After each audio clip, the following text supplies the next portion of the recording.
Welcome to Accelerated. I'm your host, Vitaly Golomb. On this second season of the podcast, we are hearing from some of the global leaders in everything electric and autonomous, moving us quickly into the future. On this episode, we speak with Mark Joseph, the CEO of Mobitas Advisors and advisor to Drakestar Partners. During Joe Biden's campaign and transition, he served as the co-chair of the Subcommittee on Infrastructure and Stimulus. Mark has had a fascinating career in transportation that started with him taking over the family taxi business in Baltimore. He grew it 50-fold and sold it to the international energy, water, and waste management conglomerate Veolia. He grew the business there 16 times over again. And today he advises a number of companies, funds, and governments on transportation and transportation services. Here's our conversation with Mark.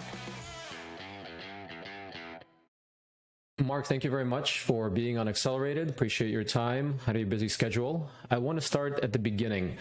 You've led transportation companies for over 30 years. How did you get started? Well, Vitaly, I was sort of drafted into the business. I had the good fortune to come into a family business which was headed for bankruptcy, and I was able to turn around the business. I say I had the good fortune because there was no downside in terms of someone who was very young and interested in experimentation and trying to fix a business. Now, you spent 13 years running what started out as a local taxi company in Baltimore and turned into a formidable transportation company. You sold it to Veolia, I hope I pronounced that right, where you quickly scaled the business 16 times, I did the math, and later became the CEO. Tell us about this journey and what made the company so successful.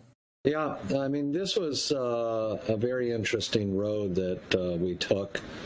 First, as I say, we turned around this failing taxi business in Baltimore and started to diversify and expand the business into the largest private operator of passenger ground transportation services in the Baltimore, Washington market. And then we grew it from about $1 million in revenue to $50 million and sold it just before 9/11 in 2001. Our first full year of revenue was 2002 with $50 million in revenue.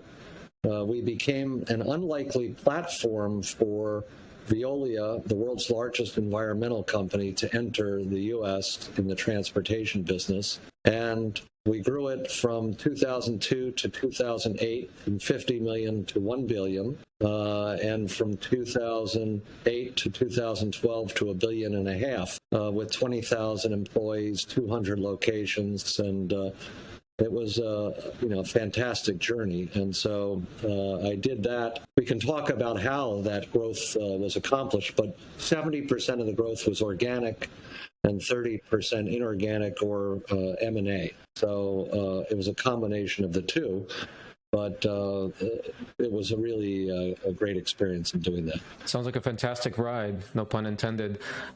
So what were some of the interesting lessons that you learned in that process from scaling that business? Well, first I learned that it's much harder to grow a business from 1 million to 50 than it is from 50 to $1.5 billion.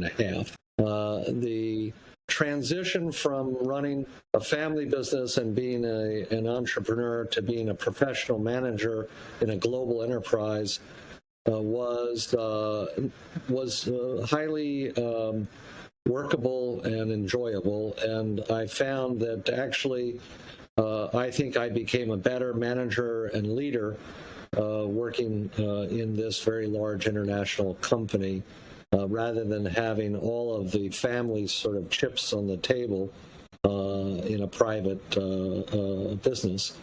And as far as the culture that we tried to instill, one thing I really emphasized is that even though we grew to an organization in North America with over 20,000 family members, that's what I call it, or teammates, we tried to maintain that family culture that we had going back to the early years. And I think we did a good job of that.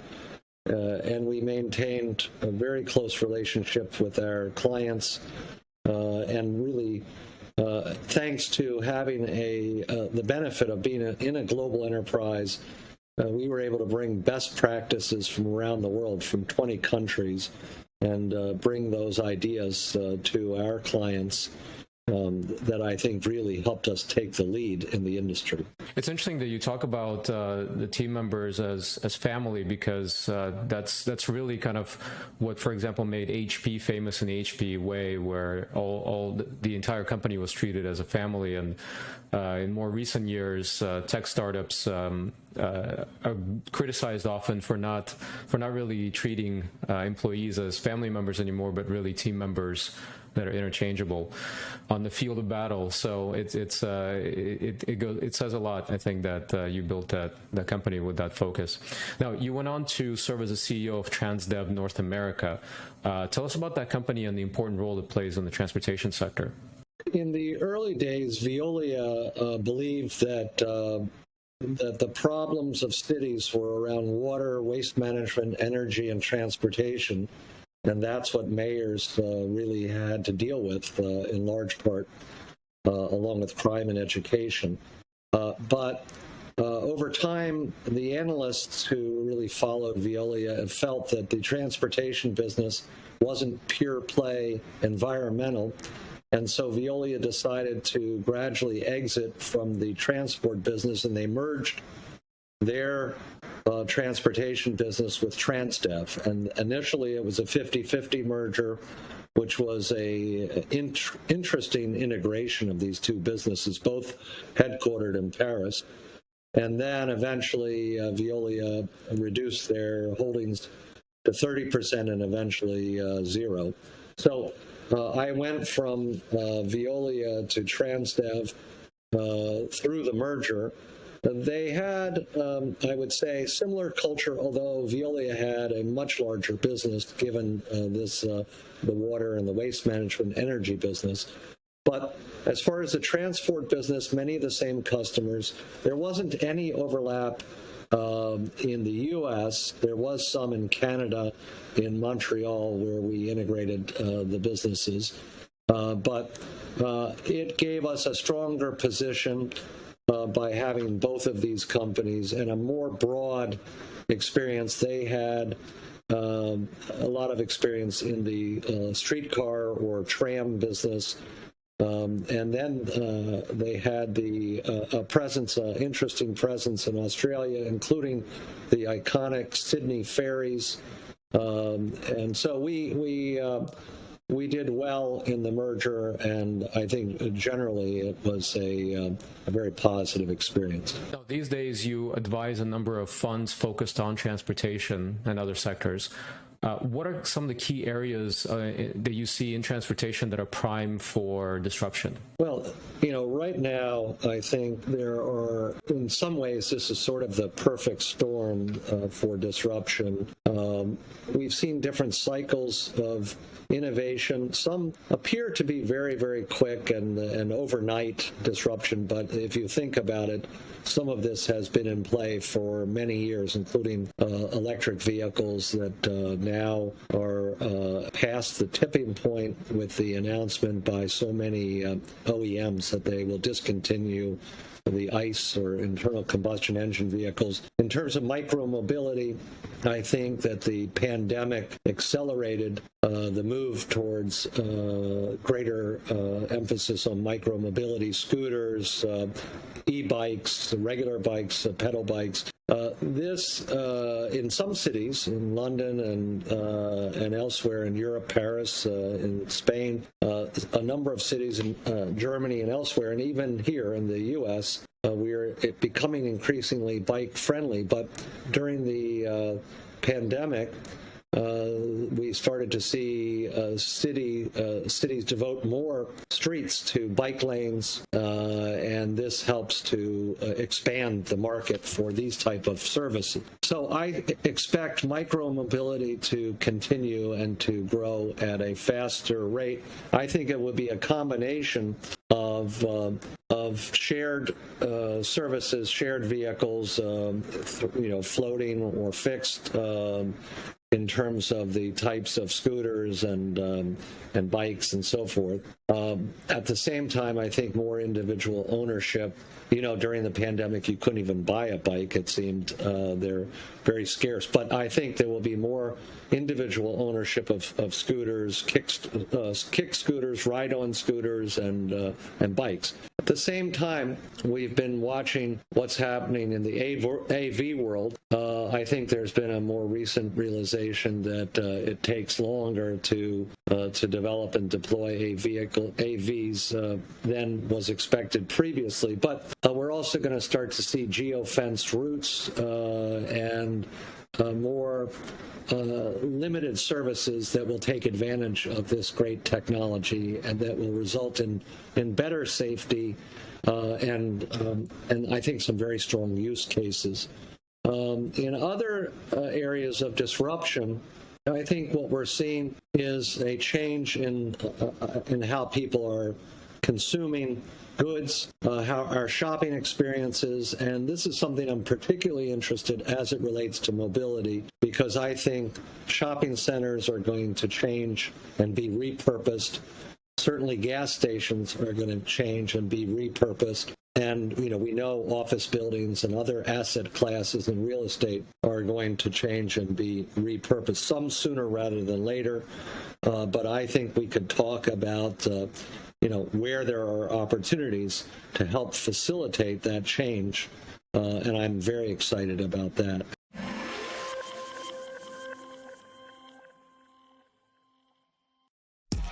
I'm really excited to share something a long time in the making with you.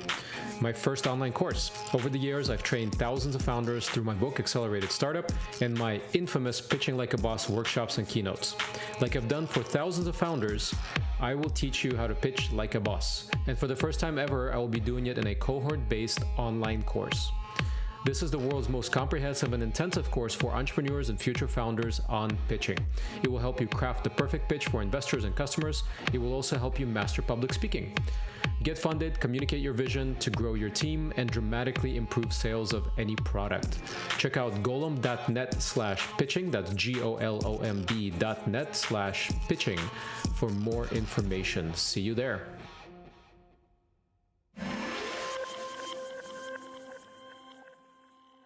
Now, the companies you've built and led have provided over 1 billion trips. No doubt you have some really deep insights on transportation services as a whole.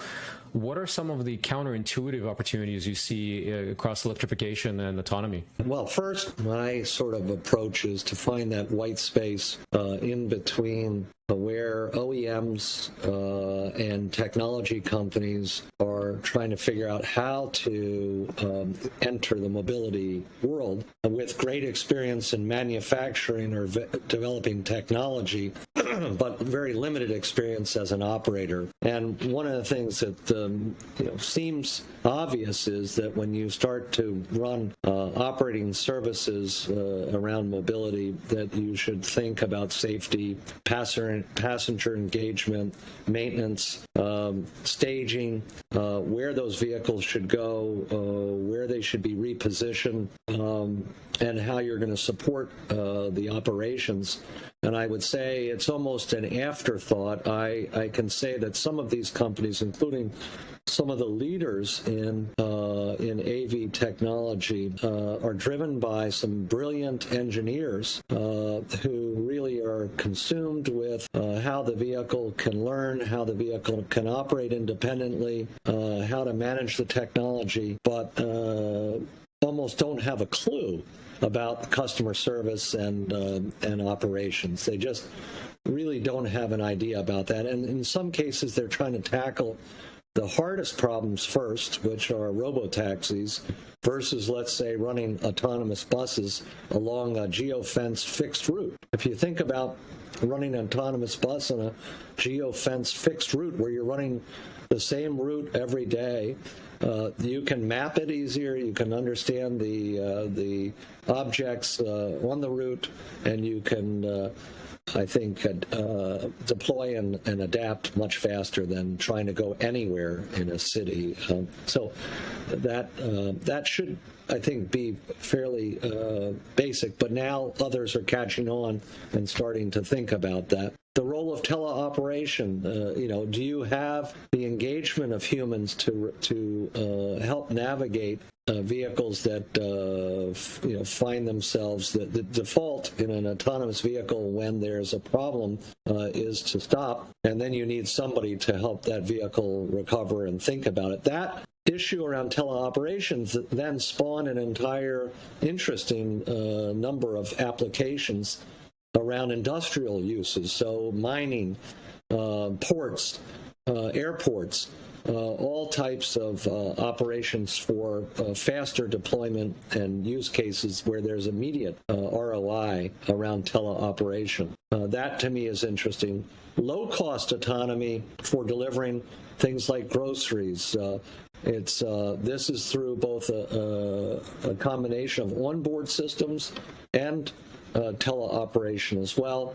You can build and deploy devices for as little as a few $1,000s and make a very significant impact in neighborhoods with a clean, efficient technology.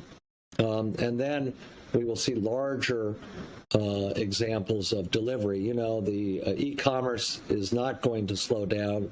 We saw, again, pandemic acceleration of e-commerce. And so lots of form factors that are being developed and tech around different types of delivery. And I'm very excited about some of the businesses I'm working with who are in that space. Another interesting business that I am an investor and advising is robotic tire changing. And I think that we will see these kind of activities where, this is, really incredible technology to be able to take a tire off a vehicle, replace the tire, balance it, mount it, and put it back on a vehicle, and do that all robotic.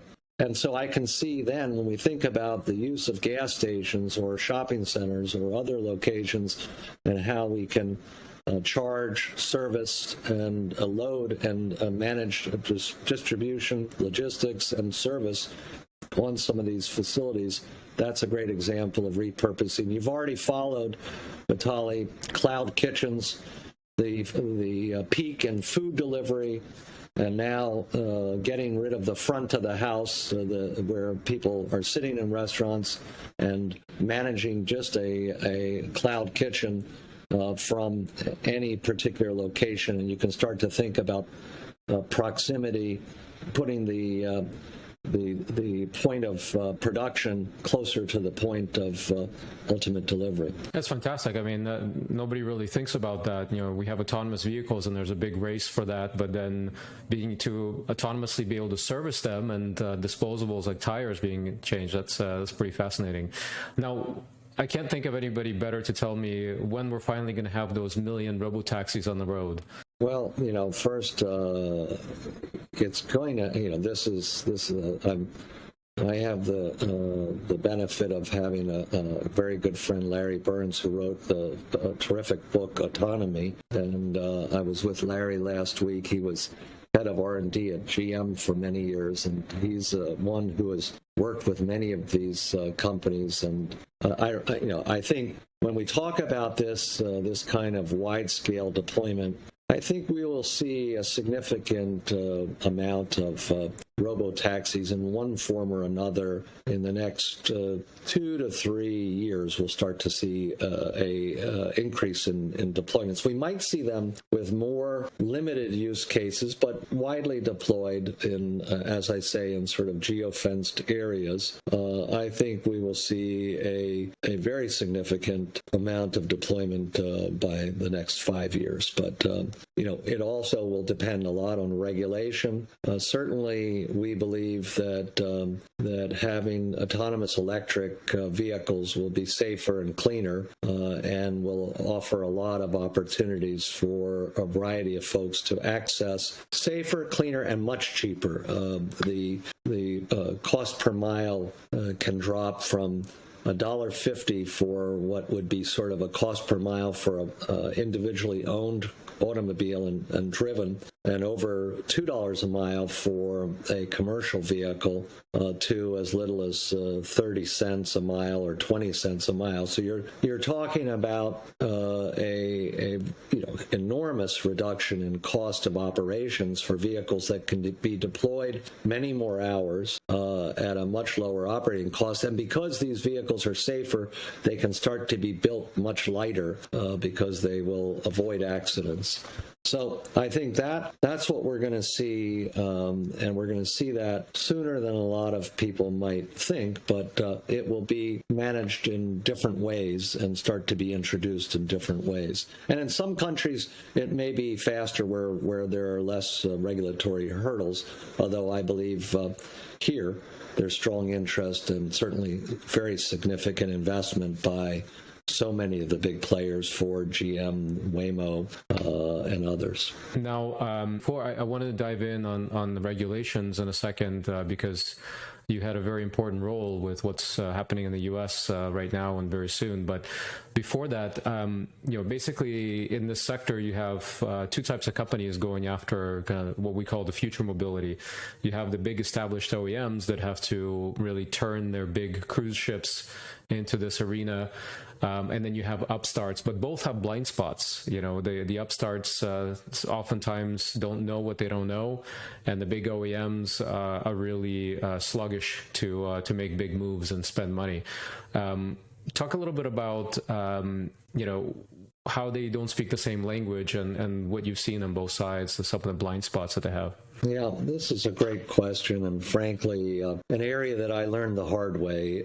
My dad was a lawyer, and he used to say, a lawyer who defends himself has a fool for a client. And I think that often for a big company, a big operating company like Transdev or Veolia, to try to develop all your own technology, you often have sort of a fool for a client too. And so we invested vast amounts of money trying to build tech internally, which we believe to be core to our operations or services. And we learned the hard way that, first of all, when we're building tech for ourselves, what happens is two things. One, we are driving the development of tech by generally operating people in the organization, myself included, who are trying to hit our numbers and run the business. And so we tell the tech team, we want you to build technology that will help me do what I'm doing today better, faster, cheaper.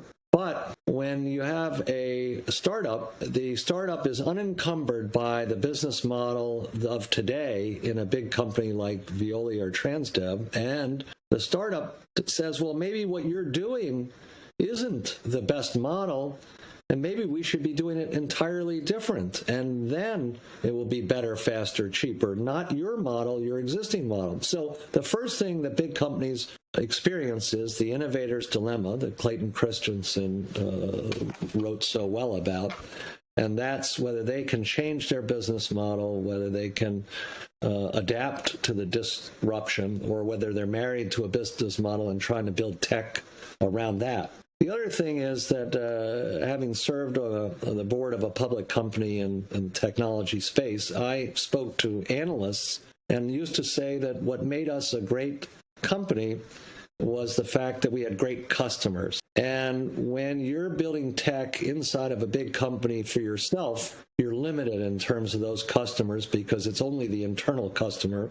You're not trying to make it in the marketplace with other customers who will drive innovation and who you will have to please beyond your own business. So that those are some lessons from the inside. On the part of the startup, I think the startups have a lot of opportunity around the innovation, But there's a wariness about how to deal with strategics, whether to take investment from strategics or not, and how to partner with strategics. The general feeling is that strategics move slowly. They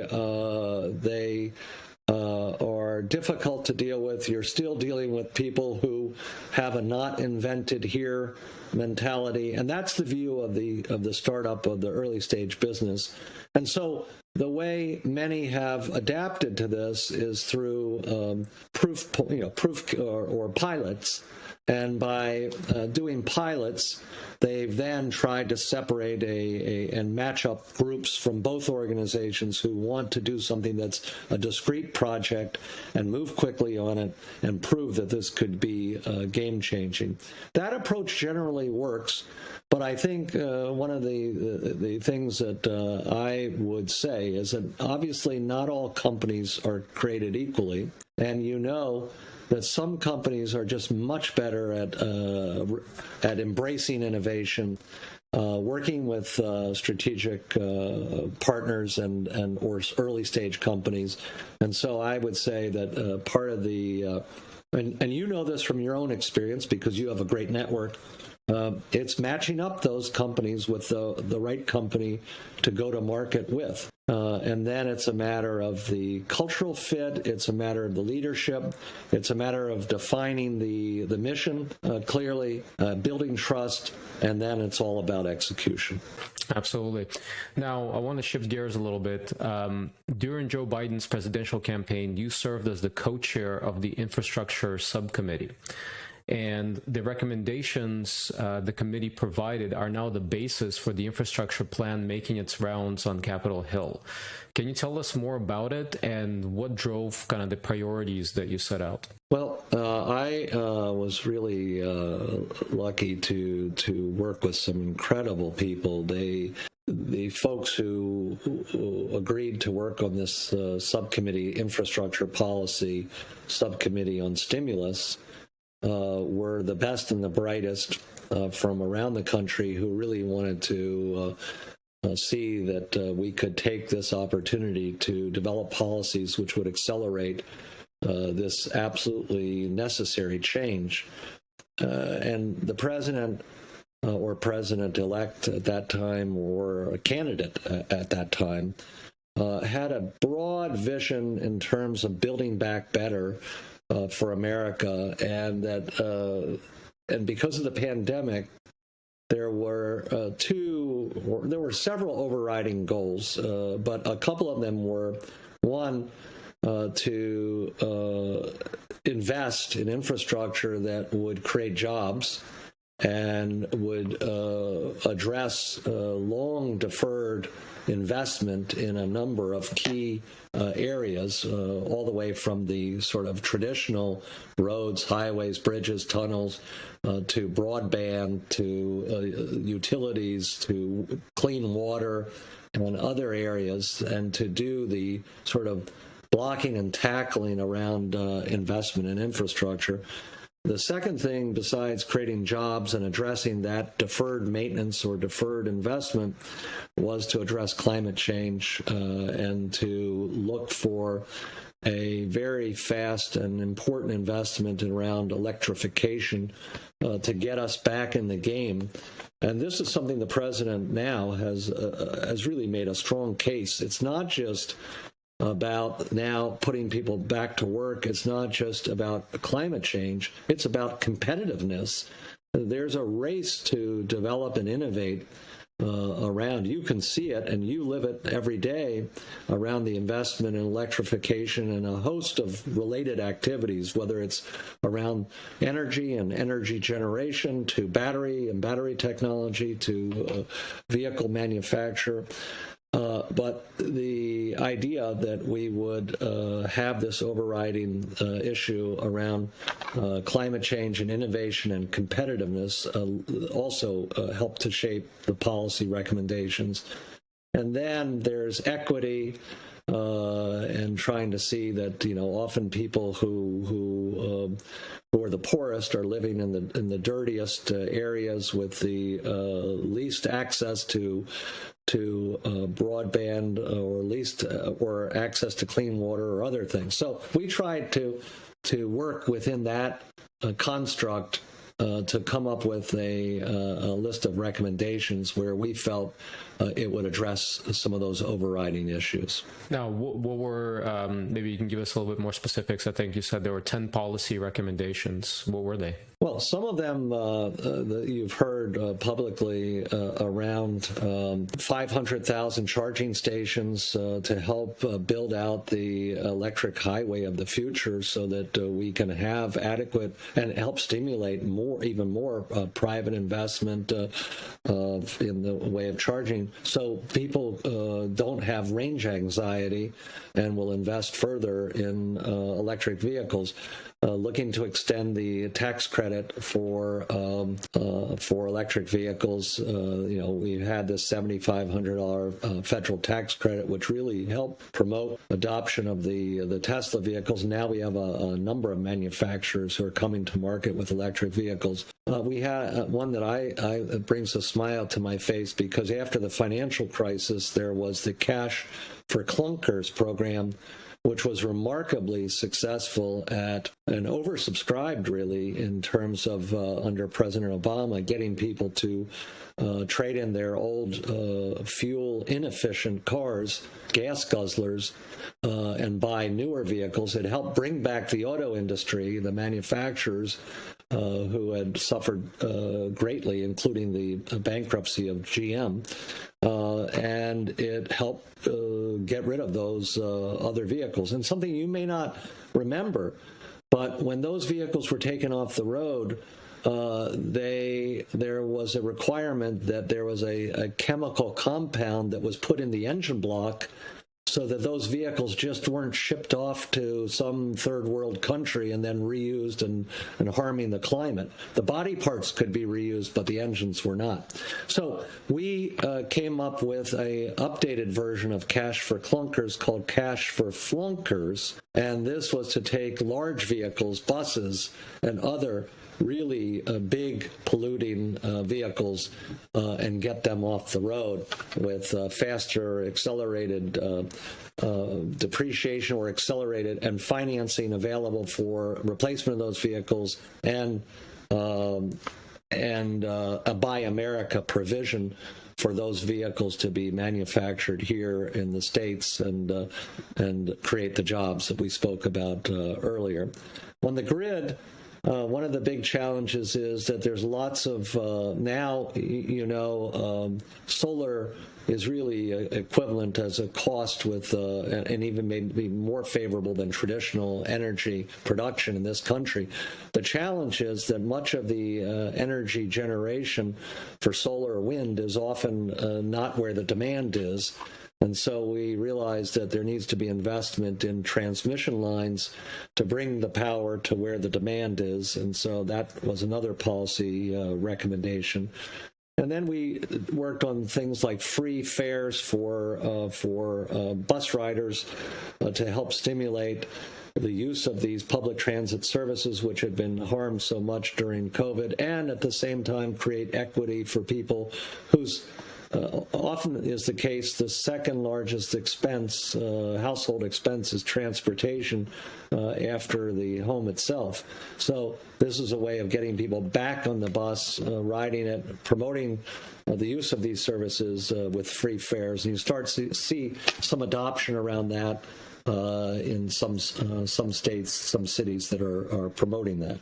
So that's those are some of the areas that we're focused on. One other thing that we're very interested in is supply chain around rare earth minerals and thinking about not being dependent on countries like China to import a lot of our rare earth minerals to produce any number of things. And so we have great production and production capacity here in this country. We're investing more. But we also have to solve supply chain issues, especially around areas like that. Yeah, it's incredible. We found through our research and the report we published, now second one that I've published on the mobility sector, is that the biggest driver in electrification and probably future autonomy is basically government stimulation, government stimulus, and government regulations. And these are the big drivers of all of this. Despite nice shiny cars, it's still pushing. Those are the two factors that drive the most. Another thing that I saw in this infrastructure plan is kind of a push to unionize the companies and provide stimulus or credits really for those companies that are good corporate citizens, and allow their teams to unionize and have strong jobs, and really kind of bringing all of that back, kind of the economic damage that the country's gone through in the last couple of decades of things unspooling.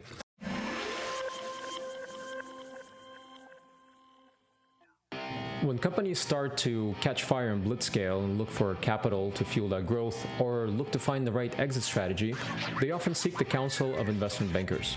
At Drakestar Partners, we work with some of the leading companies in global tech on capital raises, M&A, corporate carve-outs, SPACs, and much more. And we're pretty good at it.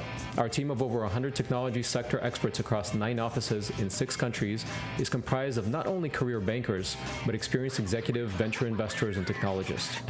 Drakestar Partners is the #1 ranked and fastest growing mid-market investment bank across the US and Europe. While I focus on mobility and energy transition sector, along with all things Silicon Valley, my partners from the Pacific to the Atlantic and around the world lead in software, media, communications, and everything in between.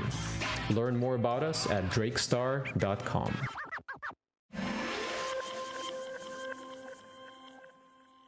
Any other things that we should be excited about that we haven't heard about, that you want to break news on the infrastructure plan, or something that you think is particularly important that everybody should pay attention to in the coming months here?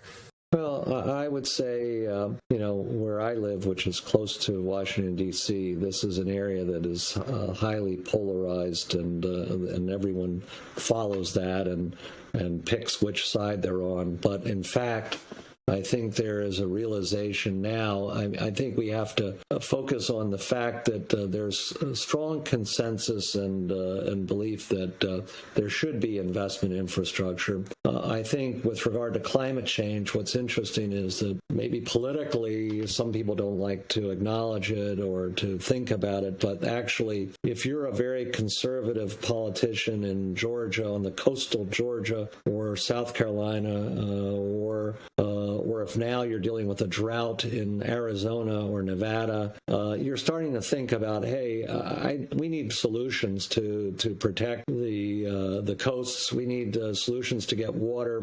So they don't like to, some of these politicians don't like to talk about climate change, but they are definitely thinking about the impact and the need to invest. Otherwise, much of this land and the way we live isn't going to work as we know it. So I'm optimistic that we will see the investment required to start to really make a difference.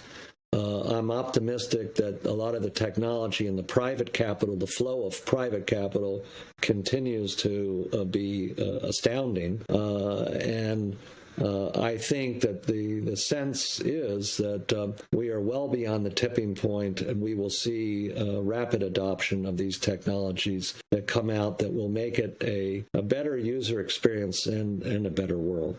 Mark, I want to thank you for that. I'd like to close with one last question, and I really appreciate the optimism that's refreshing to hear, especially coming out of the Washington corridor and talking about the topics we're talking about. Now, you've built a fantastic career by all measures, and I'm sure you've learned lots of lessons along the way. Knowing what you know now, what career advice would you have given your 20-something-year-old self just starting out? I think one of the most important things to be successful is an intellectual curiosity. And I think that's important at every stage of your career.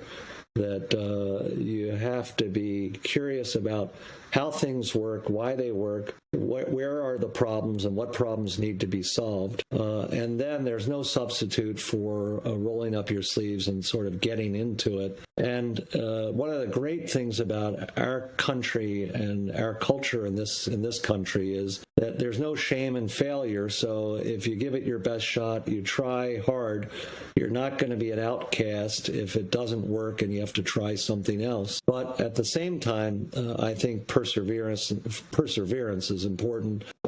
Sadly, some of the young folks today dabble at things and don't follow through enough to see whether it will really work or whether it will fail. But generally, we see the positive thing is that I think the folks who are just starting out have a real desire to really improve the world and to make things better, and so they're gravitating to businesses that in my day when I was starting out were not at all glamorous. When you talked about my history, I got into the taxi business in the beginning, and that was the least possible, the worst possible business you could get into, or the least glamorous business you could get into at the time. It was way before Uber, and then Uber made it interesting to think about this kind of business. And so there are lots of interesting opportunities now. And the other thing I would say